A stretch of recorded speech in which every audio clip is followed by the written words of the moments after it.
So this is for our documentation page on the website. So the first question I'd like to ask is, what is documentation?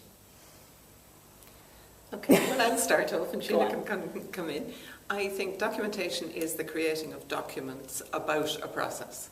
And those documents could be in terms of our notebooks, and as you can see, we have lots of notebooks, but they would be video recordings, the musical notebook, all sorts of ways of making a document about something that has been done.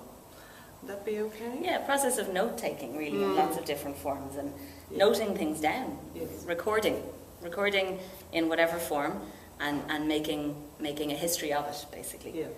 And it's a living history, really, because you're constantly going back and referring back to previous things. And allowing yourself to analyse the Yes. process of what you're As part of going it. through. Yeah. And in so that's kind of what is documentation. And why do you document in general? Why does Graffiti, the theatre company, document?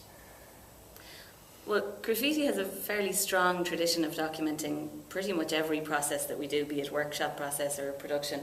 And that's, I suppose, there's two main reasons for it. One, I suppose, is strategic, that it's very important to keep that documentation so that you have it to look back on, you have it to refer to, you have it as part of the legacy of what Graffiti Theatre Company has done. And some of our archives are housed in Arizona State University, which has a big library of children's theatre work. Children's theatre. So it's very important to be sort of part of that, if you like, that global history of it. But then on a personal level, when you bring it down to Emelie and I in particular, we just love creating these notebooks full of these notes. We love analysing. We're very curious about the process. We're always looking for, new stimuli in any process and putting them into notebooks or putting them down or recording them or taking photographs of them or whatever the appropriate method is. So there's a lot of curiosity and sort of just getting a kick out of doing it as well. We're nerds, basically. Yeah. We really enjoy it. It's the academic side of us that really enjoys analysing and looking at things and being curious. Actually, I have a nice quote here about curiosity, which is from Walt Disney. Around here, we don't look backwards for very long. We keep moving forward, opening up new doors and doing new things because we're curious. And curiosity keeps leading us down new paths. So that sums it up. I also think that an important thing that we have is that we teach what we do as well. So we have to document in order to teach coherently and clearly and to be able to argue what we do. So I think that has actually been a shaping force in some of the note-taking. That's true. Yeah, absolutely. Creating course modules, if you like, even. But yeah, I mean, there's several reasons really why we do it. And then on this particular process, if I can jump to that. Yeah, it was much more exciting. It was much more exciting, but also much more necessary than in general, because this process was, as you'll have discovered by looking at the timeline, was such a lengthy process and deliberately very, very slow, to the extent of years.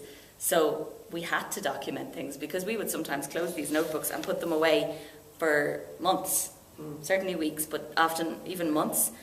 And we needed to come back to those notebooks and open them up and know where to pick up the process and know what were the questions we were left with 2 months ago, what were the things that Deirdre needed to look at, what were the things Fiona needed to look at, what were we all challenged by at that point and where we needed to pick it up. Yeah, and I think that one of the things that we would note are the number of questions in our documents, and we would come back to the notebooks and say, we haven't answered that question, there's a flaw in the rhythm there, let's look at that now.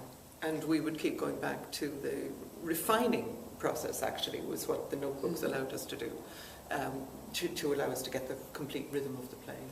And you were speaking earlier, Emelie, as well, about the fact that we started from a very theoretical place. Do you want to mention that as well? Yeah, we actually started off as a curiosity was leading us. Charlotte Fallon had talked about creating a piece of theatre from the myth of Orpheus for 1 to 3s. And I was just fascinated by this idea. And we wanted then to make a piece that was quintessentially Irish. So we went to try and find an Irish myth in order to explore it.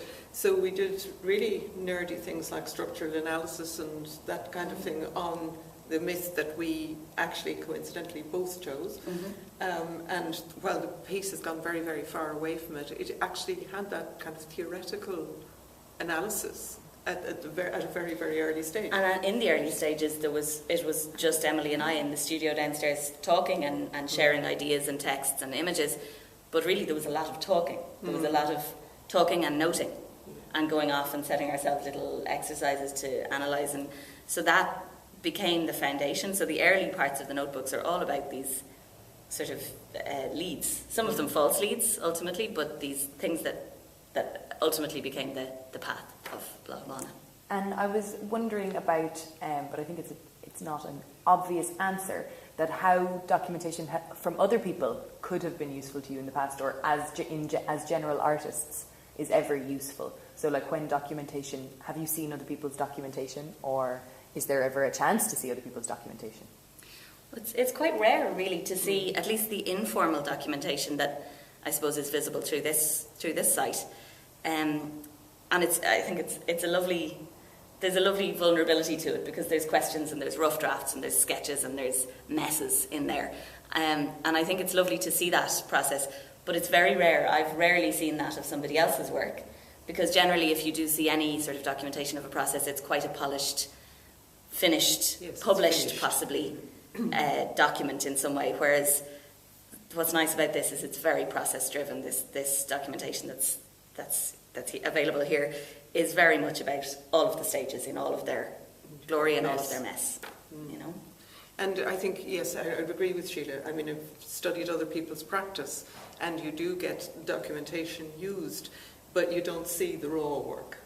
You get to see the particular quotes that support some particular piece of analysis.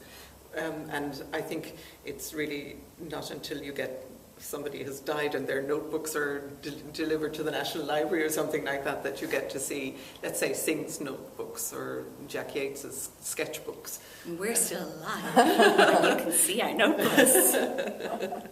Oh, good. I'm glad you clarified. I'm not that. putting us on a level with those people you just mentioned. But it is very interesting to see that raw stage, I think. And I think that probably wraps up our little chat about documentation. So thank you very much, Emelie and Sheila.